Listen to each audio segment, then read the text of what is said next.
Visite annuelle de 15 évêques d'Europe, d'Amérique du Nord et d'Afrique du Sud de la coordination de la Terre Sainte, l'éducation et les jeunes au centre du voyage. Le 13 janvier 2018, des chrétiens de différentes nationalités ont célébré la journée mondiale du migrant et du réfugié par une messe et des activités culturelles à Haïfa. Les fidèles de Cana et la Custodie ont commémoré le premier miracle de Jésus, une célébration joyeuse dans laquelle les couples ont renouvelé leurs vœux de mariage. Le pasteur Sani Ibrahim Charlie Hazar a été officiellement installé comme nouvel évêque de l'église évangélique luthérienne de Jordanie et de Terre Sainte.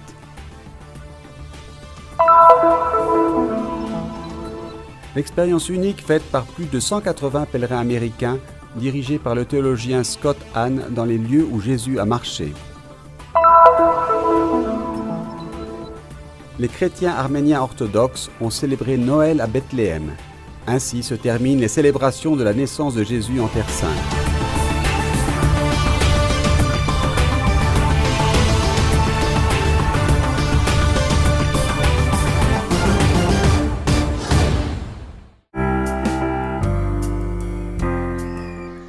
Espoir pour l'avenir en Terre Sainte. C'est le titre choisi par la coordination Terre Sainte pour l'édition 2018.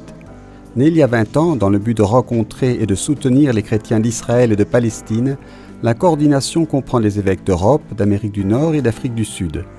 Du 13 au 18 janvier, 15 d'entre eux se sont retrouvés en Terre Sainte pour visiter et connaître les différentes réalités locales, puis apporter leur voix dans leur diocèse et leur ville.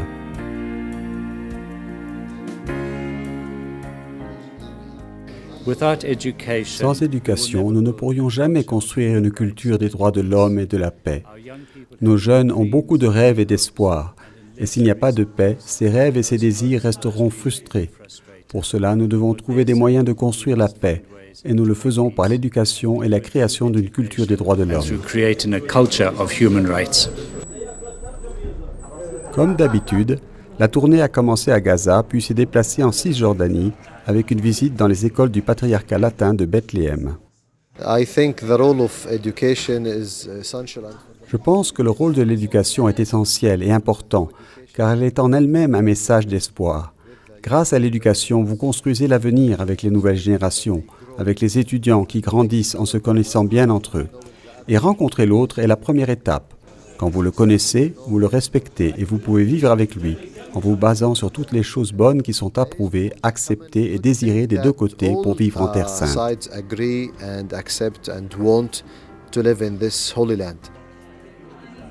Le séjour à Jérusalem a commencé par la rencontre avec des étudiants du département de droit de l'université hébraïque qui s'occupent des affaires juridiques liées à la discrimination de minorités religieuses ou d'individus. Il a continué avec la célébration de la Sainte Messe dans la co-cathédrale du patriarcat latin, en présence de Monseigneur Jacinto Boulos Marcuso, vicaire pour Jérusalem et la Palestine, qui a présidé le bureau.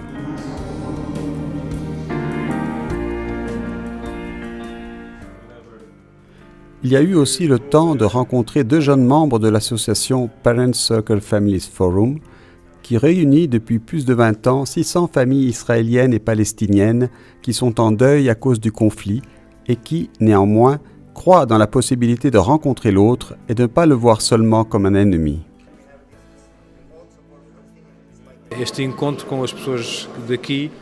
La rencontre avec les gens d'ici nous permet de quitter la Terre Sainte avec la sensibilité aux besoins du peuple, l'amour pour les lieux saints de l'incarnation de Jésus et l'amour incarné dans la vie des gens que nous rencontrons, mais surtout avec la souffrance des gens d'une société qui n'est pas en paix et complète.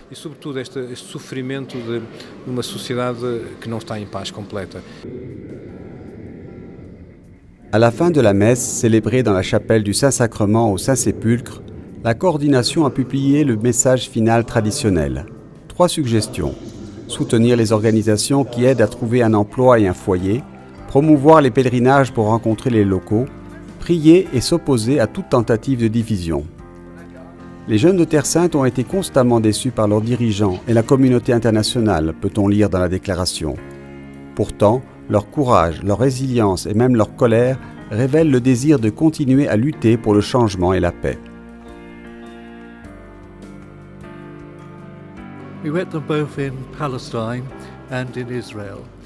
Nous sommes allés à la fois en Palestine et en Israël, et la différence la plus grande et la plus triste est que les deux parties ont des attentes, des désirs, veulent un monde meilleur. Mais pour les Palestiniens, les opportunités sont nettement inférieures à celles d'Israël. Donc, mon message est justice pour tous. C'est permettre à tout le monde, partout où il vit, quelle que soit la nationalité, de s'épanouir et d'avoir une vie pleine, car chaque personne est exceptionnelle et unique. Et nous devons permettre à cette unicité de s'épanouir et de s'exprimer.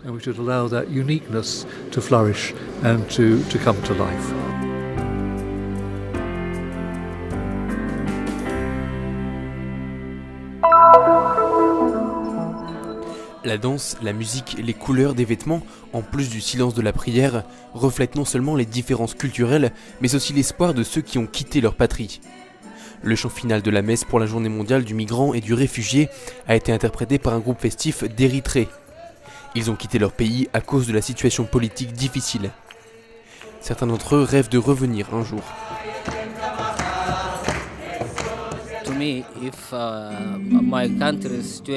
Si la situation dans mon pays s'améliore, je ne voudrais pas rester ici. Dieu seul le sait, mais je veux revenir et je veux que les choses s'améliorent dans le futur. La célébration eucharistique a été présidée par le vicaire du patriarche latin, Monseigneur Jacinto Boulos Marcuzzo, tandis que l'homélie a été donnée par Monseigneur Georges Bakouni, évêque de l'église grecque-melkite catholique d'Acre. Partant de l'évangile du bon samaritain, Bakouni a souligné le besoin de la conversion de l'esprit au Christ, même dans la charité aux étrangers.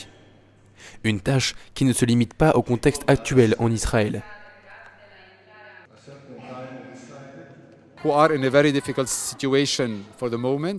En ce moment, la situation est compliquée en raison de la promulgation d'une loi selon laquelle les réfugiés doivent quitter le pays à la fin du mois d'avril. C'est une période difficile et nous devons prier pour cette situation et trouver une solution. Le coordinateur de la pastorale des migrants a souligné l'importance fondamentale de garantir la dignité humaine pour cette population. Préoccupation que le pape François lui-même a exprimée dans son message pour la journée mondiale du migrant et du réfugié 2018.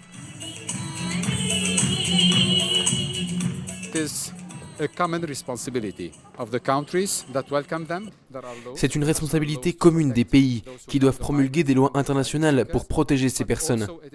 C'est aussi une mission de l'Église et le pape François, dans sa lettre, a recommandé d'accueillir, de protéger et d'intégrer les migrants et les réfugiés.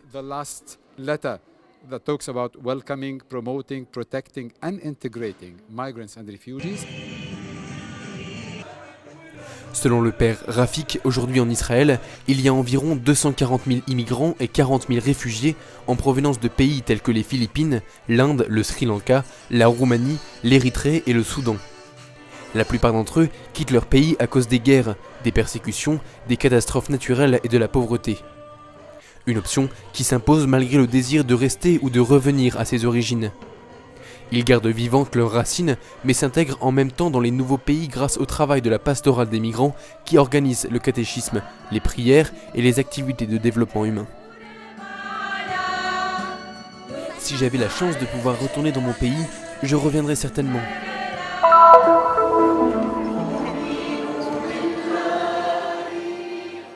Une église est une communauté pour se souvenir et témoigner d'une page de l'évangile. C'est ainsi qu'un visiteur peut définir la paroisse latine de Cana, où ce dimanche 14 janvier a été célébrée une messe pour commémorer le premier miracle de Jésus qui, au cours d'une fête de mariage où il était invité, a transformé l'eau en vin, comme le raconte Saint Jean.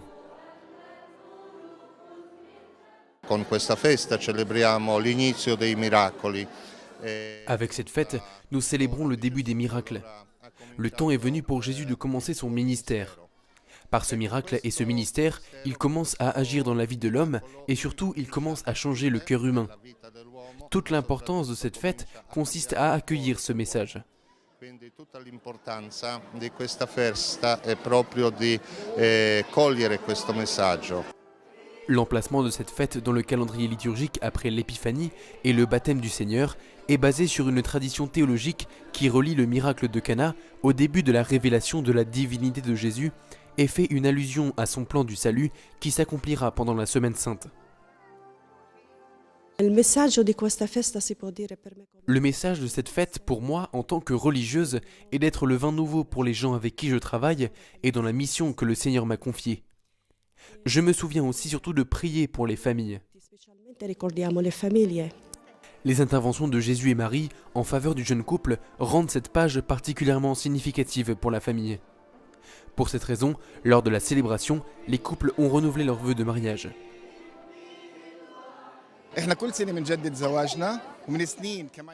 Nous sommes mariés depuis 4 ans et chaque année nous renouvelons nos vœux de mariage ici. C'est une tradition pour beaucoup, même mes parents l'ont fait pendant de nombreuses années. Nous avons renouvelé notre foi avec la Sainte Famille et reçu la bénédiction sur notre mariage et nos enfants pour être une famille vraiment chrétienne, selon l'enseignement de la Sainte Famille et de Jésus notre Seigneur.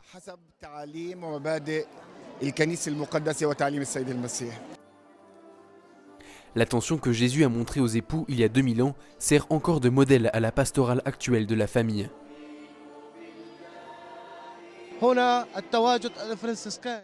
Ici, la présence franciscaine se concentre sur le sacrement du mariage et sur l'importance de la vie conjugale, car les noces de Cana sont un point de départ dans la construction d'une famille.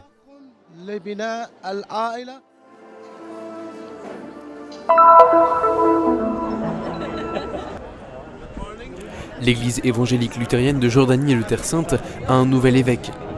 Élu il y a 1 an, le pasteur Sani Ibrahim Charlie Hazar s'est installé officiellement le 12 janvier 2018, succédant au pasteur Mounib Youhan. Des membres de sa famille, des paroissiens et des représentants des autorités religieuses et civiles l'ont accueilli à la porte de Jaffa à Jérusalem. Le cortège, précédé de groupes de scouts de Beth Saour et Beth Jala, a parcouru les ruelles de la vieille ville de Jérusalem jusqu'à l'église évangélique luthérienne du Rédempteur où s'est déroulée la cérémonie solennelle de consécration.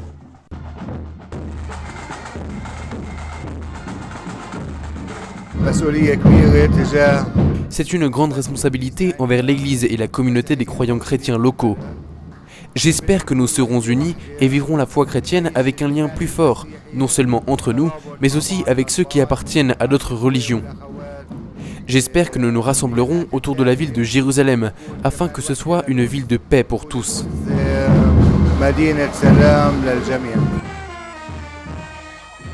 Le son des cloches de l'église du Rédempteur a marqué le début de la cérémonie, à laquelle assistaient des représentants de différentes églises, plusieurs évêques luthériens d'Europe, de nombreux fidèles locaux et la famille du nouveau pasteur. L'évêque sortant, Mounib Youhan, à la tête de l'église évangélique luthérienne pour 30 ans, a présidé la célébration, assisté de plusieurs pasteurs. Ma devise depuis le début de mon service a été et continue d'être « Je ne rougis pas de l'évangile, il est la puissance de Dieu pour le salut de tous ceux qui croient ». C'est le message que j'offre à tous les évêques, à l'église, aux curés et à la paroisse. Je leur dis de préserver l'évangile du Christ dans toute sa pureté et intégrité afin qu'il puisse atteindre le cœur des hommes, car c'est un évangile d'amour et en tant que tel, il appartient à tous. C'est un évangile de justice et de liberté. Suivant la tradition, des prières et des invocations ont été récitées pour le nouvel évêque, afin qu'il puisse continuer à servir l'Église et assumer la direction de la paroisse. Monseigneur Mounib a ensuite remis l'anneau, la mitre et le bâton pastoral à son successeur, en plus du Saint-Évangile, pour qu'il puisse prêcher la parole de Dieu. Amen. Dans une atmosphère de fête et de joie, tous les participants ont acclamé le nouveau pasteur en lui souhaitant leurs meilleurs vœux pour ce nouvel appel.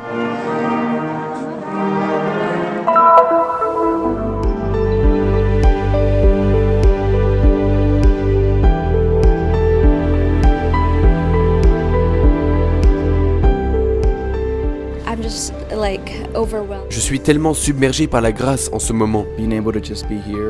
Être ici est une bénédiction qui me permet de m'ouvrir et d'être tout à l'écoute avec mon cœur.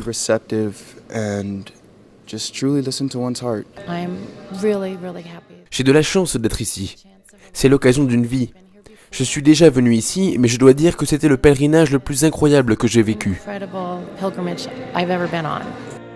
Jean-Paul II l'exprime en mots émouvants. Combien de souvenirs et d'images et combien de passions et de grands mystères entourent le mot Jérusalem. Pour nous chrétiens, il représente le point d'union géographique entre Dieu et les hommes, entre l'éternité et l'histoire. Un pèlerinage signifie entreprendre un voyage de prière.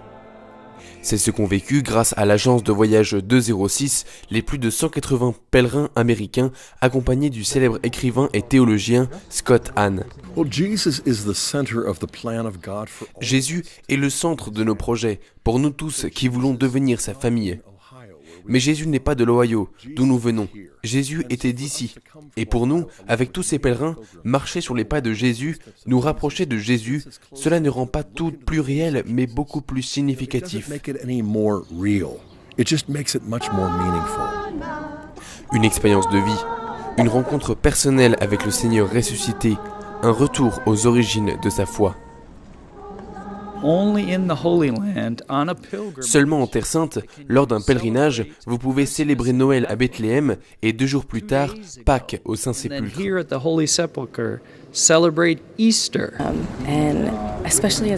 En tant que chrétienne, jeune, quand tu peux connaître, percevoir et expérimenter ton histoire, tu peux trouver la foi et l'espérance pour le présent et pour le futur.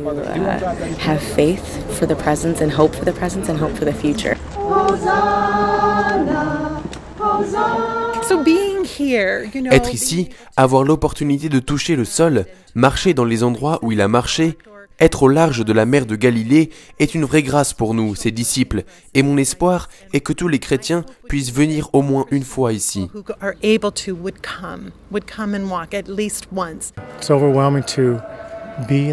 Dire que nous avons été ici et que nous avons marché là où il a marché et fait entrer la Bible dans nos vies beaucoup plus qu'elle ne l'est déjà, c'est incroyable.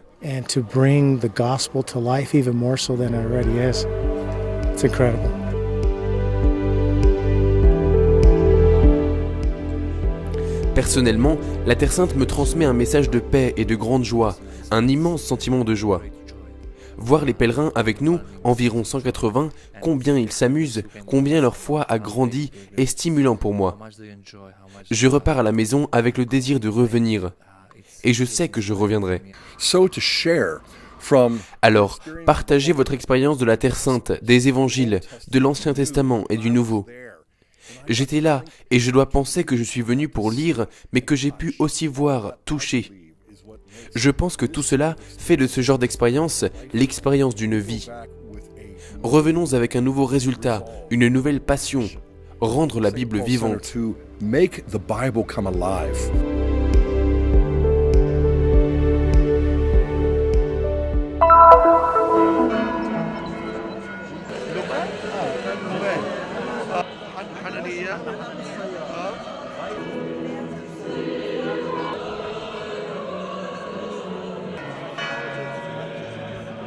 Le jeudi 18 janvier, l'archevêque Nurhan Manouchian, patriarche de l'Église orthodoxe arménienne de Jérusalem, a fait son entrée solennelle à Bethléem pour les célébrations de Noël. Pour l'accueillir, des paroissiens et des pèlerins avec de nombreuses autorités civiles et religieuses.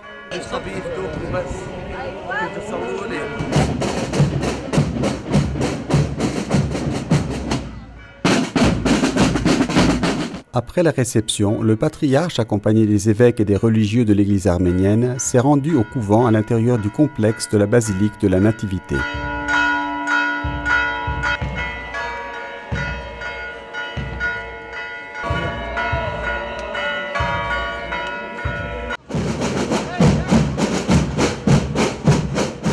Bien que les festivités de Noël commencent le 6 janvier en Arménie et dans tout le monde orthodoxe, en Terre Sainte, elle commence le 18, une solennité qui culmine avec la messe de minuit.